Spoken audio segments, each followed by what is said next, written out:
Ish, susah lah Aish. Buat Aish. Yanti baru bagi kerja senang dah tak boleh buat. So hari ni kita ada satu kereta sejuk beku nak buat minor service. Kita start dengan 30 point inspection. Sekarang ni kita check dulu brake fluid dia. Kita cocok sini, hijau lagi, masih fresh. So, lepas tu kita check pula air filter dia.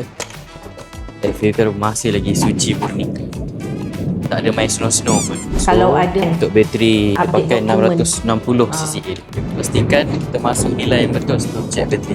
Result dia health masih lagi 100%. Okay, next kita check pula dia punya brake pad. So brake pad dia masih lagi tebal dalam 50%. Okay, next kita check pula cabin filter dia. Tengok tu masih fresh juga. So boleh pakai lagi, tak masalah. Next inspection paling penting spark plug. Nak check sama ada karat ke, dia ada leaking ke. Okay, kita buka spark plug. Ni okey lagi ni, dan bawah dia pun masih lagi suci. So sebelum drain minyak kita kena buka dulu cover dia. Dia sekarang ni untuk servis, kita drain minyak dulu lah.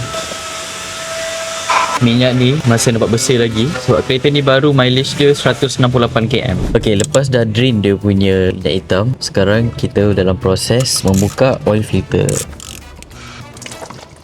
Sekarang kita dah buka oil filter. Suruh aunty pula yang tukar oil filter ni. Dia ada rasa apa kita rasa. Nah aunty, datang macam bayi baru lahir.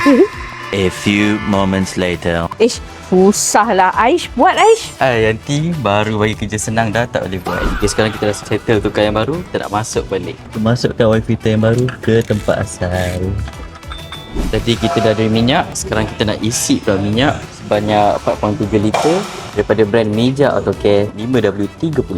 The last inspection kita buat adalah onboard diagnostic. Kalau kat sini kita tengok masalah dia satu je, ECU power source circuit system voltage low. Mungkin sebab ignition kita on lama, so dia punya voltage pun drop. So lepas clear ni confirm semua cun-cun. So untuk kereta peti sejuk beku ni, minor service dia 329 termasuk labor, 30 point inspection dengan diagnostik sekali. Siap datang servis ke rumah korang.